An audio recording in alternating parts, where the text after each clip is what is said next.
Good morning and welcome to Member Focus Monday. I'm Christina Schaefer, Director of Social Media for HAR, and I'm very pleased this morning to be joined by a wonderful speaker, trainer, coach, etc., Pam Ermen. She is going to be talking to us today about managing seller expectations in a changing market.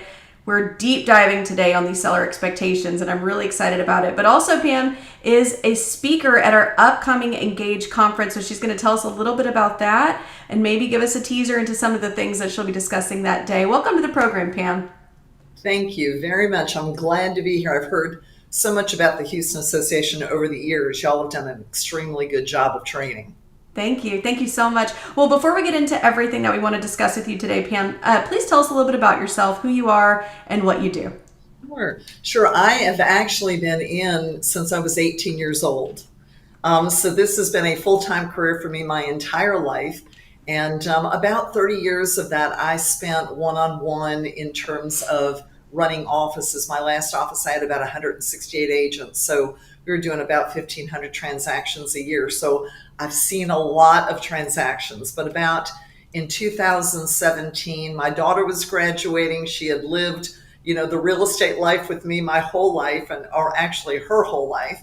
And I decided to go back into real estate. So I have been actually physically selling, working with buyers and sellers, just like everyone else that's most likely joining us today, one-on-one. And so a lot of times what I think I bring to the table is that balance of not just bringing theory, but practice. I think we get sometimes a little bit too much theory, and the agents need practice, especially with the way that the market is changing right now. Yeah, absolutely. Well, again, thank you so much for joining us this morning and sharing with us what you're going to share today. And of course, speaking at our conference, it's coming up in just a couple weeks. We're really excited to have you too. Let's dive into it. What are some of the most common misconceptions that you see that sellers have about today's market? And also, how do you effectively address those misconceptions? Yeah.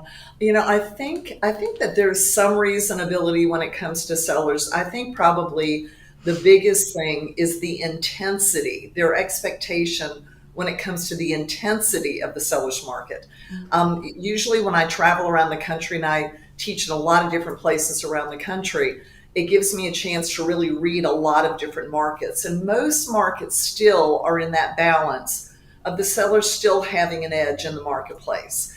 I just think that in many cases, some sellers still might think that they're at a level 10 intensity in regards to control, and maybe they're at a level 5. Maybe it's a level 4. It's an adjustment in how much control they have on the market, and that always affects negotiations. So I think something like that is probably the biggest the biggest misunderstanding that maybe a seller has when you're sitting in front of them, which makes us very responsible for walking in that door and being able to educate that seller with great data in regards to where are they on that intensity level. Are they at 2 or are they at 10 still? Because there are either some markets or there might be some types of properties that are still functioning at a very high level of intensity, favoring the seller. Yeah, absolutely. Well, you really led me into my next question for you is how do you set those seller expectations from the start so that they're prepared for possible price reductions or extended market time? Yeah, and that has so much to do with just the relationship of supply and demand, Christina, because the way that supply and demand interacts is very different at a level 2 level of intensity versus a level 10 level of intensity. And I think let's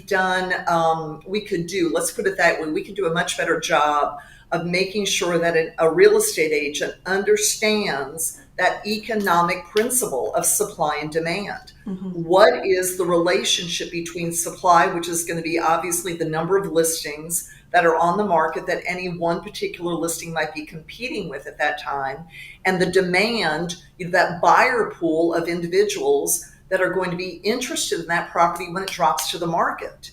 And if an agent is not reading the market very clearly, then they don't really truly understand how supply and demand are interacting. And those two factors will always drive price.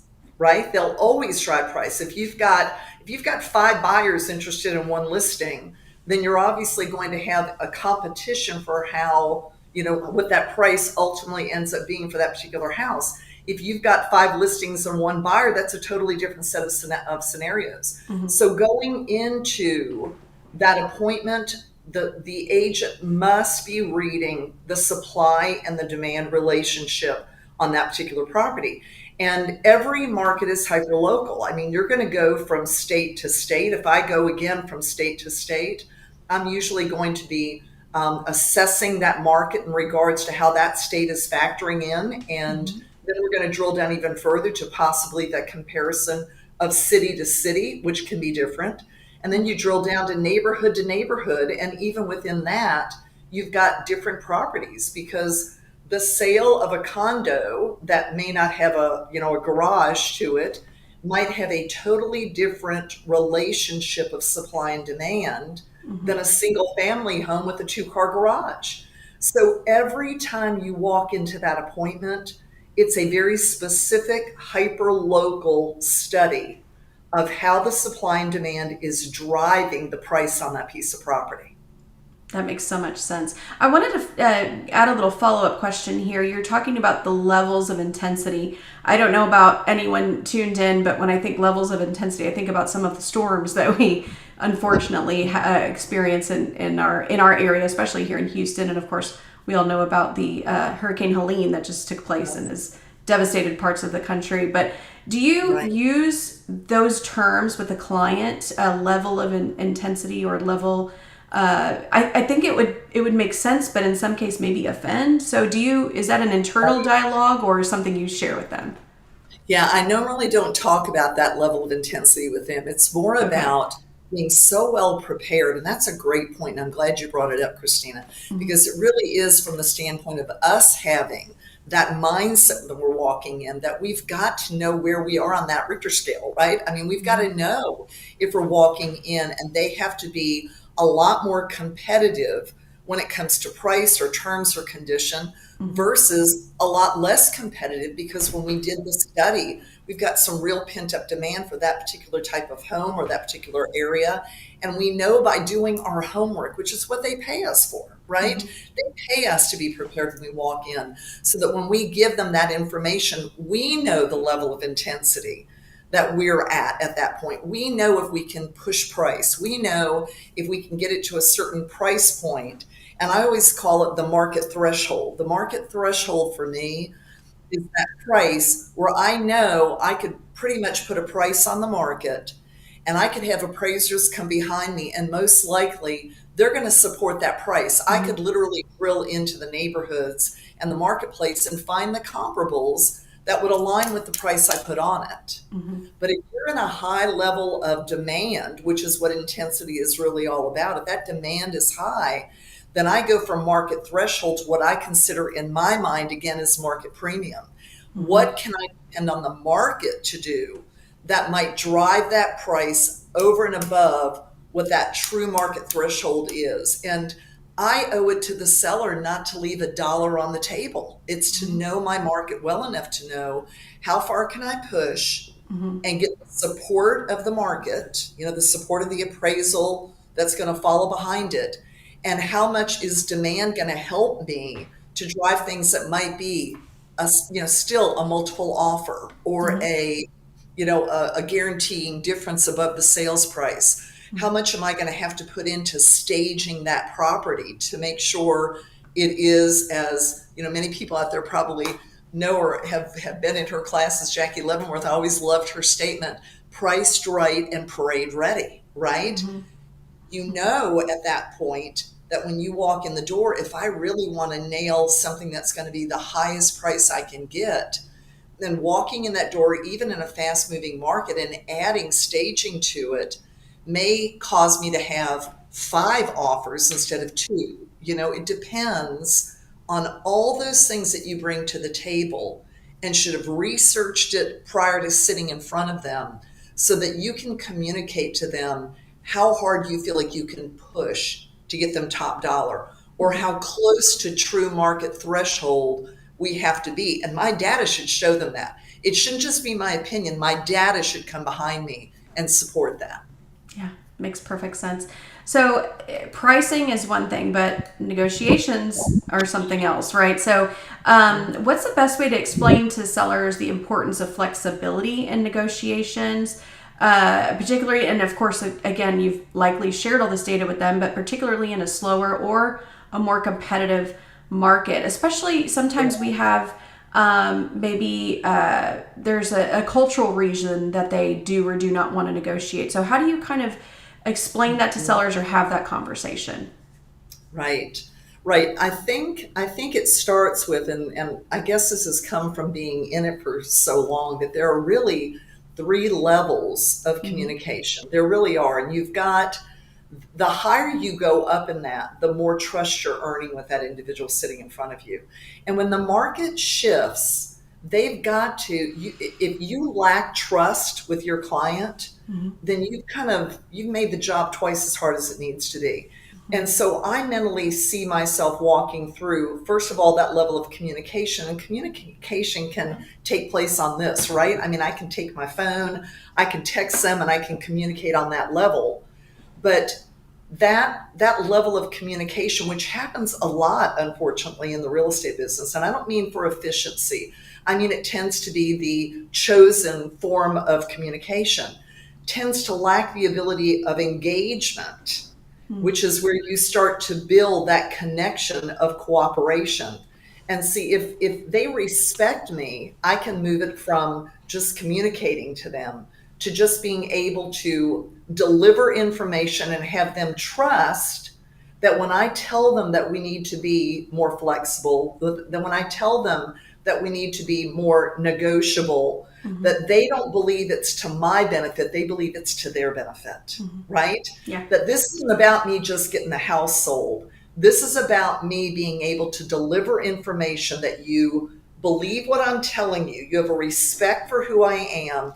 And so often, what I find is when I've done my homework and they say something, and I can say, well, I'm glad you brought that up. Let's take a look at this because I think that will help us support where that position might be. When I've done my homework, I can earn that respect. But then there's a higher level.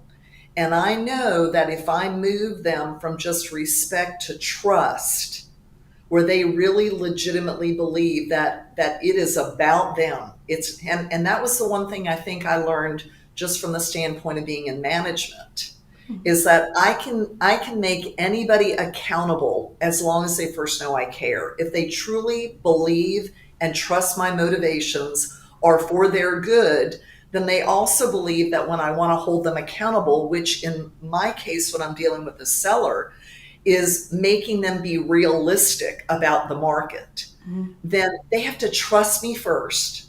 And then we become almost, partners in this process. And we move from just respect to trust. And in that collaboration between us, now it's a we, and we've got to do what's necessary to get the house sold.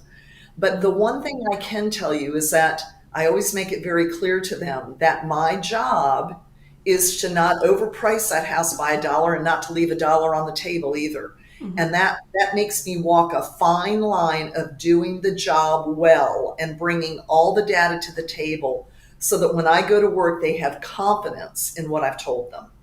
When I come back and ask for a change, that I'm only asking for it when I can prove that what I told you I was going to do, I've done, and we don't have the results we were hoping to. And one of the other things that helps with that is I always communicate to them that price is not a number, it's a position.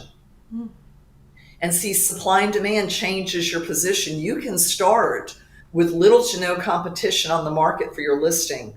And 2 weeks later, you can have three houses that pop up in that neighborhood because all of a sudden people start listing. Well, when all of a sudden you have that much more competition, your position in the market changes and that price has to follow it because now there's competition for that same buyer. So it does start with, first of all, getting a lot of relationship, being able to earn the right to be the leader in this process. Mm-hmm. Yeah, absolutely. Thank you so much for sharing that. We had a couple comments that came in. Lydia just said great information. Brenda said Uh, cool mantra today. And of course, a bunch of people saying good morning. So I do want to say, I, of course, still have plenty of questions for Pam, but if you have questions, please type them in. We'll get to as many as we can. Pam, obviously you have years and years of experience, so I would love to hear if you have an example you could share with us, maybe of a time when adjusting a seller's expectations maybe led to a successful sale despite their initial resistance. yeah, and it's interesting because it's almost a little variation of what you're talking about. Again, because we had done the research, because we knew the market, because we understood that the demand for this particular product or this particular home at this particular price range had a certain number of sales over every 30-day period of time, which again, just to throw this out, one of the things we are going to talk about in my upcoming session at the convention is the whole application of absorption rates. People have heard about absorption rates, but they become more and more important when the market shifts, because one of the things that I usually provide to them is a form that I use, which is a 3-month, 6-month, and a 12-month study of absorption rates. And I'm always going back and looking before I sit down with that seller to figure out how has the market performed over the last 12 months. Mm-hmm. If I were to define the buyers for this particular house, how many were there over 12 months? How many were there over 6 months? How many were there over 3 months? And I'm looking to see if the market is strengthening, weakening, or staying kind of the same as we get close to the date that I'm going to enter the listing into the market, when I'm going to throw it out there to compete. Mm-hmm. And so I go into it knowing how many buyers are wandering around out there on a 30-day period that I should be looking for to figure out whether I'm going to have some real competition. Because if there's 3 buyers every 30 days at this price point for this type of property in this particular area, and I usually go outside my neighborhood, that neighborhood, it's really the houses that I'm competing with, whether that's the neighborhood or the area. If there's 3 and there's 6 listings on the market that I think could all, come up and compete for those 3, well, then I want to be one of the top 3 in the market at that point. I'm going to look at those 6 and figure out, how do I earn the position of being in the top 3? If that buyer starts going through and looking at all of us, what does it take for me to get to that point, that I'm one of the first 3 that's chosen? So long story short, at that point, or maybe the opposite, we had done all of that for this particular listing. It was a unique piece of property. I knew that it may not be first in line, but I knew the buyer was coming. Mm-hmm. And I knew that we also had extended market time, and extended market time was normal. And see, I think that's the other thing we talk about. We talk about the misconceptions sometimes of the sellers, is that I think we also have some misconceptions as an agent, that sometimes we apply old market conditions to new market, conditions. And I think we go in sometimes expecting that if it didn't get sold in the first 7 days, 14 days, even 30 days, that we're at risk. Like, oh gosh, it's not sold and it's been 30 days. Mm-hmm. And yet, if you really look at the market, it really is taking longer and longer for that house to clear the market. And see, I go back, I hate to admit it, but I go back into the late 70s when I was brand new at 18 years old. And back then, 60, 70 days was a normal time frame for a house to be on the market. That was normal.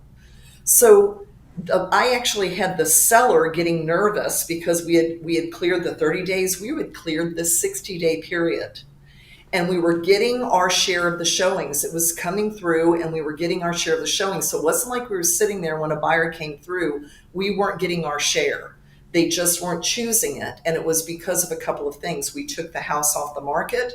We improved some of those things. And I actually raised the price based on the things that we had done to the home, because the market spoke and said, here's what the problem was. We went about another 2 weeks on the market. And it was about right at 80 days that we sold that house with 2 people that came through the same week got it for full price with no closing cost. And had we reduced it prior, I think what I worry about sometimes is that we start the process too soon. Mm-hmm. And then what happens is we reduce the price when the truth is the right buyer just didn't show up yet. The market time was extended. So we reduce it too soon. And then when a buyer does show up, we've already started that. We've moved that catalyst now. And what does that buyer do when they walk in the door now? They make an offer. Mm-hmm. They want to drop it lower. Mm-hmm. And so instead, when they came in, we ended up with 2 in the same week. We ended up with competitive offers. We got that seller what they wanted. The house was staged, ready to go. And that to me only came from I had confidence in my market research. I could look at the seller and say, I think we'd be hurting ourselves by taking this change right now. It's not that we're losing people. It's that this particular buyer profile is a much smaller pool and we're going to have to wait much longer for them. And it worked. Yeah. So what does it take? You have to know market data. You've got to know supply and what your competition is. You've got to know demand. What's the buyer pool doing? Is it growing or is it shrinking based on absorption rates? You've got to know what the condition of the properties are that you're competing against. You've got to have real confidence that when you make a change, that you didn't just spend the seller's dollar too soon, that you just lost $5,000, $10,000, whatever that change might be, because maybe you're functioning and responding. And actually, that's probably not the best word. We're reacting to the market instead of responding to what the market's really doing. Excellent. Thank you so much for sharing that example. I think that's, it's not the story I expected you to tell. So I think it was really helpful. I can tell you, if we applied it again to that same way, yes, there are times where you can tell that it is time for them to make a change. Mm-hmm. And we're going to talk about this particular principle in depth at my session. It's what I call clearing pent up demand. Mm-hmm. And the idea that I would have any conversation with a listing or a seller that I didn't explain to them what pent up demand is, how it affects our market time, when we know we've cleared it. My job is to go in and give them an indication of what pent up demand is, what it feels like when we've cleared it, and what we have to do, what the adjustments or the expectation is at that point once we know we've cleared it. And I can give you a great example of that. I had gone through obviously the explanation of what it is, what we would need to do, what I'm going to expect once we've cleared it. And we had gone through about 3 weekends. And this was a house that I knew should have a much shorter market time. Mm-hmm. And we went through 3 different weekends. The seller was well educated from our presentation. And she called me we got through the weekend. She called me on Tuesday of the following week. And she said, Pam, we've cleared pent up demand, haven't we? And I said, Mary, we have. And we need to talk now about some changes. And we changed at that point. We made the modification to the price. She was already mentally prepared for it. I did everything I told her I was going to do to make sure that we had applied the principles of pent-up demand to her benefit. And she had confidence that if we were making a change, it was because it was necessary and it was timely. Love it. You're truly an instructor at heart. You're teaching even your clients. I love it. And they respond. Yeah, absolutely. So you've talked a lot about the research, the data, and how much that plays into even the initial conversations, of course, that you're having with these sellers. That was kind of my next question. What role does data play? But I'm curious, is this something, do you bring all the heavy data into that listing presentation? Is this right from the start? Are you showing them charts and graphs, or do you just kind of give them an overview, or does it maybe depend on the client? Maybe there's a client who likes all that data and another one who's just like, just give me the overview, right? So how does that work? You're really good at what you do, Christina, because this is a really good questions. Um, it really, number one, some people don't agree with me. I like a two-part presentation. I want to go read the people. I want to go see the house. Obviously, I need to be able to define what's going to happen when it comes to condition, and we've got some dialogues that are part of that. But when I go in, I am getting a feel for whether that individual is analytical by nature or whether Mm-hmm. they're not. Because I just had one recently where the husband was highly analytical and the wife was not. Mm-hmm. But you have to then figure out who's the decision maker, Mm-hmm. right? Who's the person that's going to sit down and is really going to be the one that has the ultimate say so about whether they like what they heard or they don't. Mm-hmm. And it was very obvious that I was actually friends with the wife, so I knew her, had not spent a whole lot of time with the husband, but it became very obvious that if he didn't have every I dotted and T crossed, he would not have the comfort necessary to make the final decisions. Mm-hmm. And what's interesting is I actually went in and we were getting ready to make the presentation, and he said to me, we were talking about some very specific details, and he had watched a video on DOJ, and he said his question to me in start was, well, Pam, this was back in, well, I say this was about 2 months ago. So it was back in July, no, excuse me, in August. And he said, so my question is, no, excuse me, July. My question is, do we list now or do we wait till August when we don't have to pay a selling agent?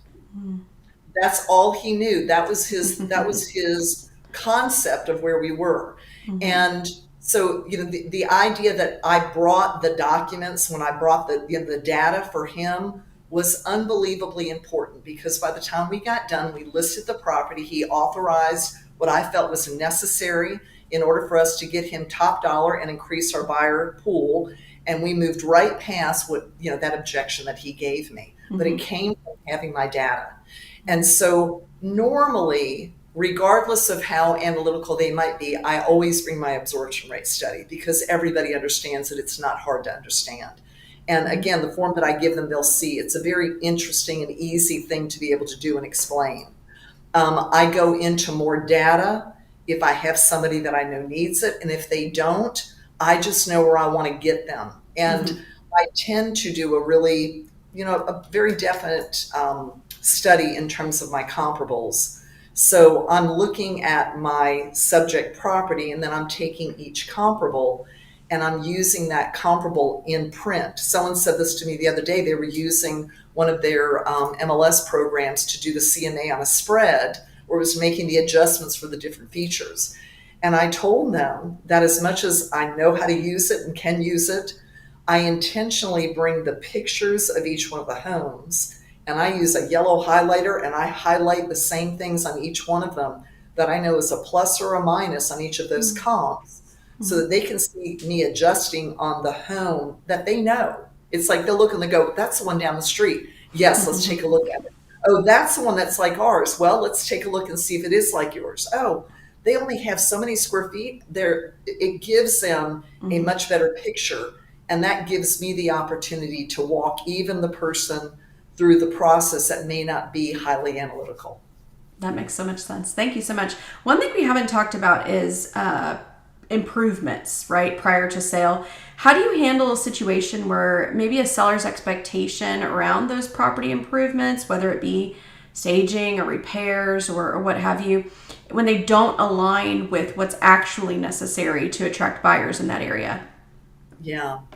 And I think it comes down to, again, who do you find as being your best buyer profile for that home? When you think Mm-hmm. about who you think is going to be the person that's most likely going to walk in and fall in love with that home. Mm-hmm. And if in doing that, I know that it's probably going to be the buyer that watches HGTV and is going to come in and want a house that looks like that, Mm-hmm. then I'm obviously going to come with that conversation, which is again why the two-part for me is important, because Mm-hmm. I'm getting a read for them. I'm taking their temperature when I'm there to see how cooperative are they going to be, and what do I need to bring back to help support the position that I'm going to take in order to get them top dollar.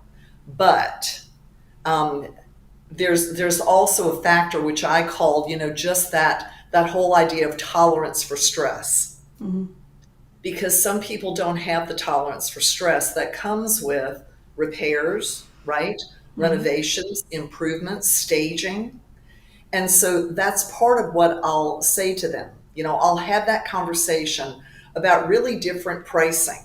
And so let's talk about your options, because at the end of the day, you make the final decision. My job is to tell you how I can get there. Mhm. And so if we're looking for it to be a top dollar, if we want to walk away from this and make sure that we get you top dollar, here's some of my best strategies for doing that. And Mhm. I brought a list of things that I saw that I think we would want to repair or improve. I want to make sure that we're doing some staging, because here's my data on what I know works to get you top dollar. But if I can see that their response is, then I'll let them know that, well, we have another option.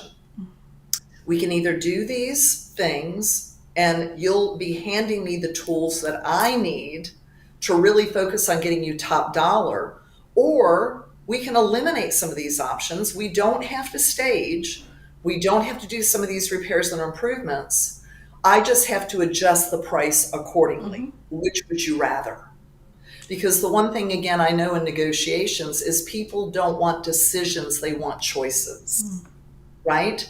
And so if they say, well, we want the price, but we don't want then I'm able to come back and say, okay, well, that's not option three, and it comes back to another dialogue that I use, which, there's bound to be somebody out there as old as me today that remembers Floyd Wickman. I don't know if anybody goes back that far, but we used to teach the Floyd Wickman program years ago. And I always remembered one thing from him, and he had a dilemma dialogue.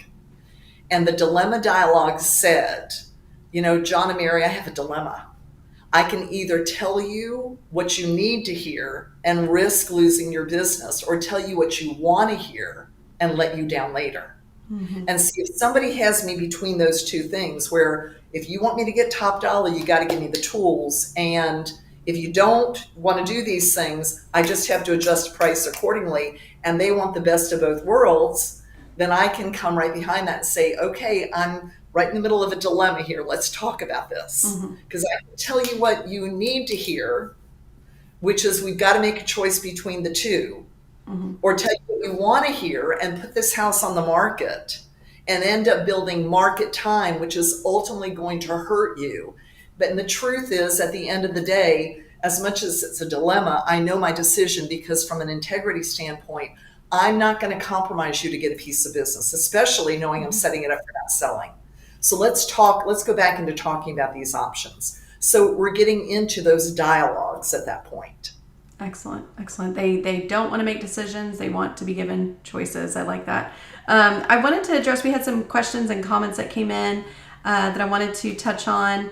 A few comments just saying this, that they're loving this. Aisha said, "Very timely conversation. Thanks HAR for bringing for being such an incredible association." Val said, "Love that pricing is just a position that changes with the market conditions." Yes. HAR Market Insight is a great tool for this. Of course, that is a tool that is available for our platinum subscribers. Please utilize that tool if you have access to it. Samir said, "Thank you so much for starting my week right." We love that. Short Oh, and I love sweet. that. Couple questions. Actually, one more comment that I wanted to address. Brenda said, "Awesome. Trust, respect, collaboration, cooperation, accountability, reality leads to success, especially like doing research and homework to anchor the process, great insights." And kind of like what you said, even just in the conversation we just had about repairs or staging, you've already built that trust. You've already shown them the market research.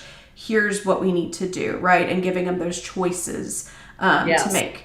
So, a couple questions. Leah said, "What are you looking up to find strength of the market, in quotes, or number of buyers?" So, what type of statistics help you kind of determine that?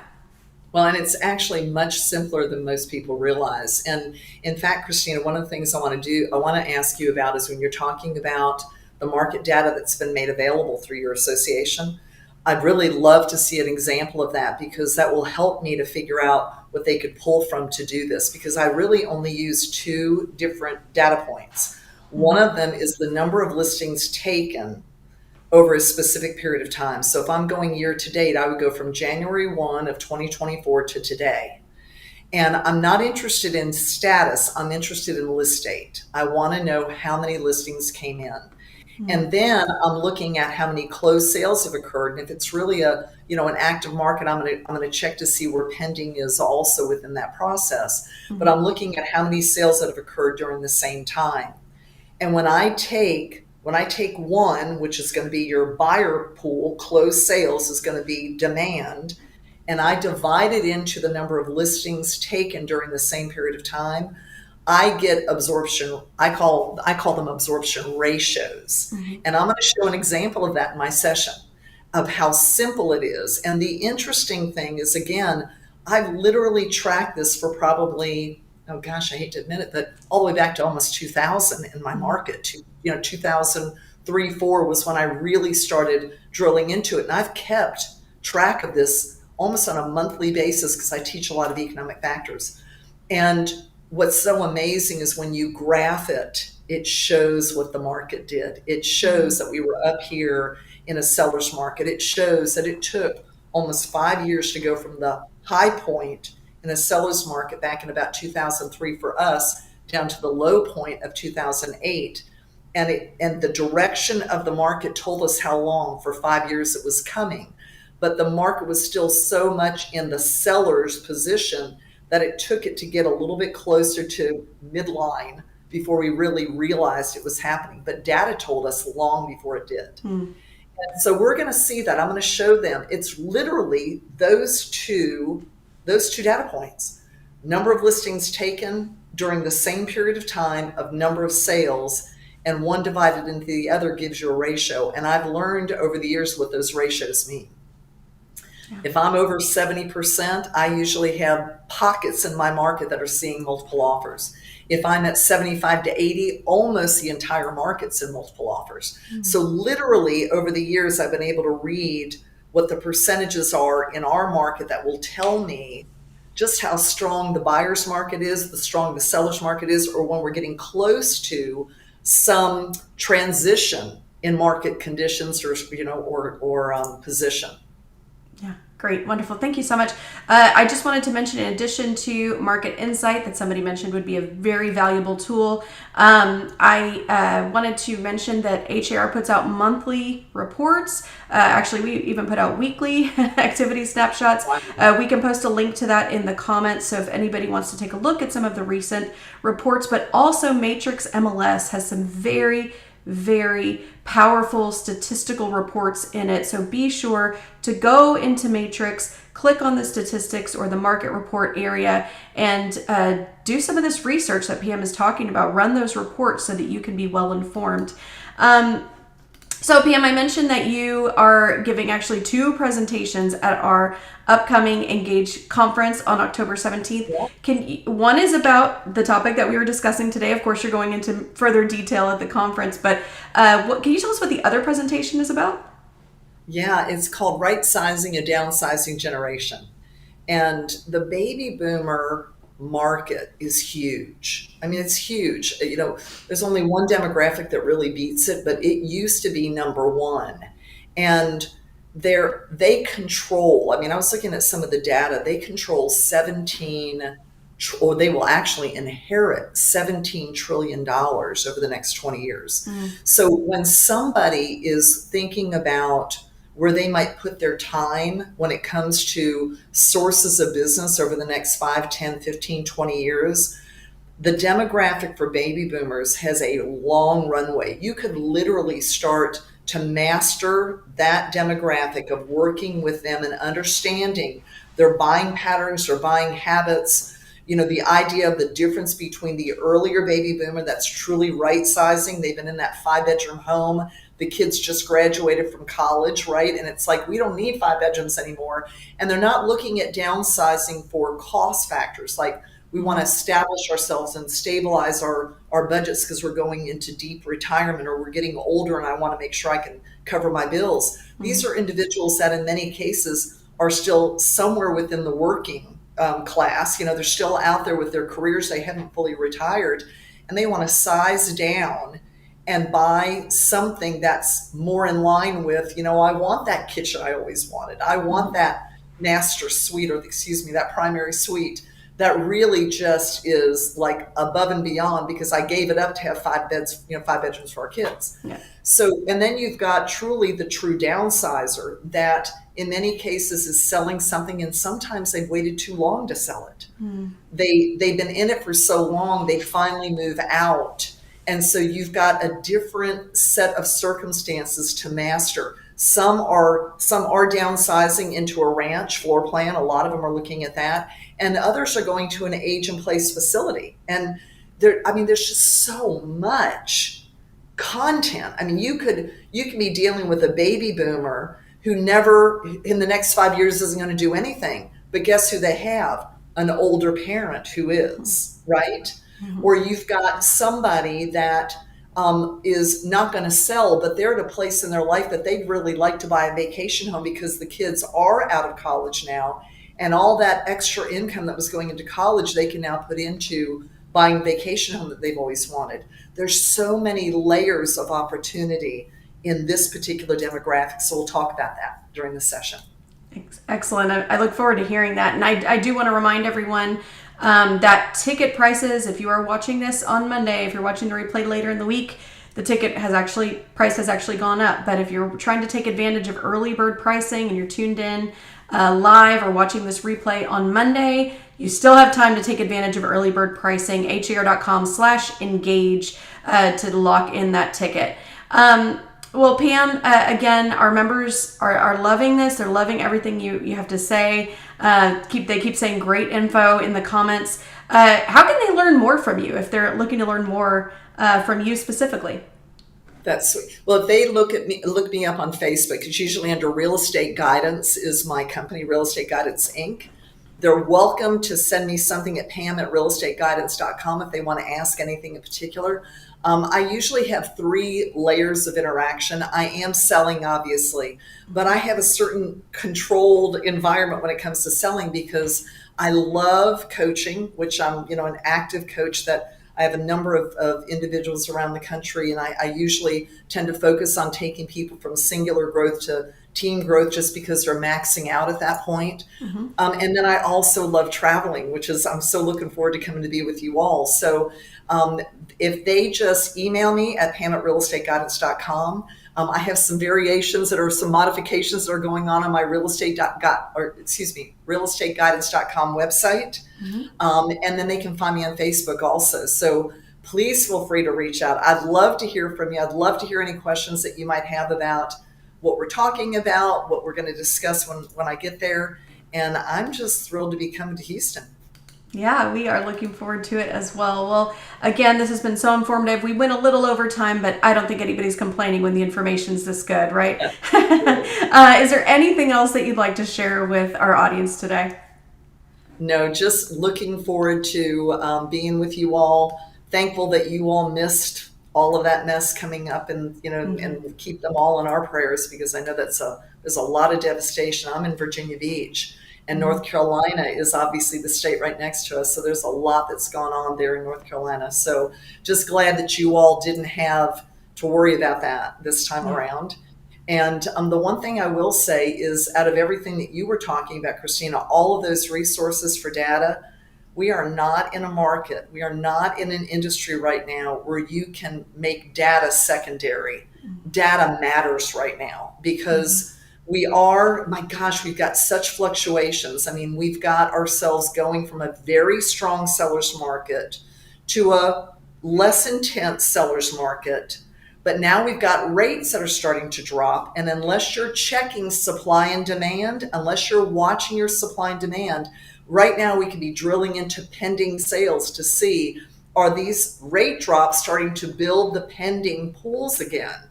Because if that demand starts driving larger pools and the supply, even if it's growing, if the demand is outproducing it, it's going to affect prices again.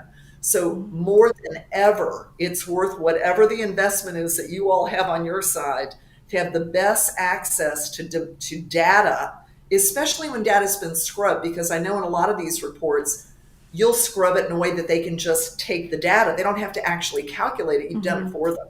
So now's not the time to not be putting time, money, and effort into understanding your market the standpoint of knowing your data points and being able to do market research. Wonderful. Thank you for that excellent advice for our members. Well, again, Pam, thank you so much for your time this morning. I think this conversation was wonderful, and I'm really looking forward to meeting you when you come to Houston next month. I do want to mention, yeah, thank you. I do want to mention that next week we will be joined by leaders from some of the local NAHREP groups as we celebrate Hispanic Heritage Month. They're going to be discussing some of the great work they do for local communities and how and why we should all get involved. So be sure to tune in next Monday at 9 a.m. Pam, thank you again and have a great week, everyone. You're Bye-bye. welcome. Bye.